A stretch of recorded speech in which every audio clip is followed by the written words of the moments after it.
কি হলো গো? ওগো, কে কোথায় আছো গো? মানুষটা তো এক্ষুনি বসেছিল, তারপরে না না না, আমি বরং বৈদ্যকে ডেকে আনি গিয়ে।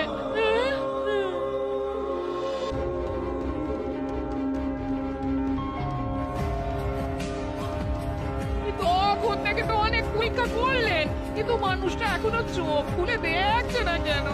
হ্যাঁ, তো দেরি হয়ে গেছে। আর মানে এই মানেটা কি? হ্যাঁ? গোপাল জগতের মায়া ত্যাগ করেছে। আমার সে কি কথা গো? ওগো, আমার কি হবে? ও দাদু, দাদু, ওঠো না গো। ও দাদু, একবার চোখ খুলে দেখো না। ও দাদু, দাদু, দাদু গো, হয়ে গেছে। গোপাল দাদু আর নেই মহারাজ। দাদু আমাদের ছেড়ে চলে গেছে।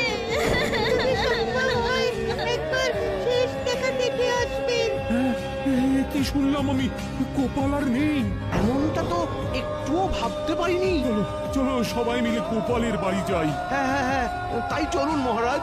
গোপাল আমাদের এতদিনের সাথী, গোপালের শেষ যাত্রায় আমরাই কাঁধ দেব না হয়।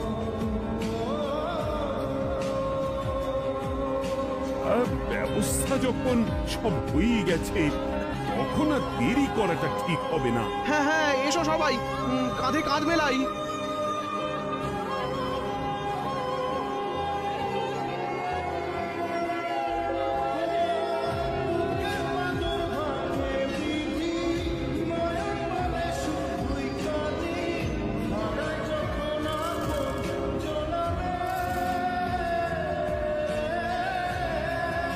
এই দৃশ্য কিনা শেষে আমাকে দেখতে হলো, কিন্তু তবু আমার খুব জানতে ইচ্ছে করছে, বাচ্চারা ঘড়ি ভর্তি মোহর অলংকার সব ছড়াতে ছড়াতে যাচ্ছে কেন? আর গোপালের হাত দুটোই বা ঘাট থেকে বেরিয়ে দুদিকে ঝুলছে কেন? মহারাজ, আর একটা ব্যাপার কি আপনি লক্ষ্য করেছেন? কি বলতো? গোপালের দেহ মারা কাঁধে করে নিয়ে যাচ্ছে।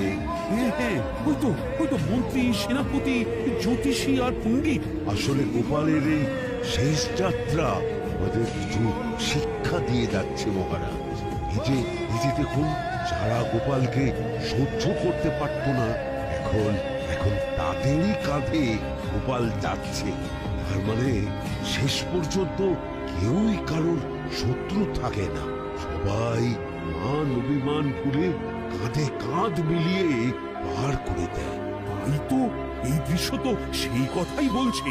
আর ওই যে মোহর আর অলংকার ছড়িয়ে যাচ্ছে, সেটাও বুঝিয়ে দেয় যে এই অর্থ, সমৃদ্ধি সবই ফেলে একসময় চলে যেতে হবে। কি ভীষণ সত্যি। দুটো খালি হাতও বুঝিয়ে দিচ্ছে, খালি হাতেই আমরা সংসারে এসেছিলাম, আর খালি হাতেই আমাদের যেতে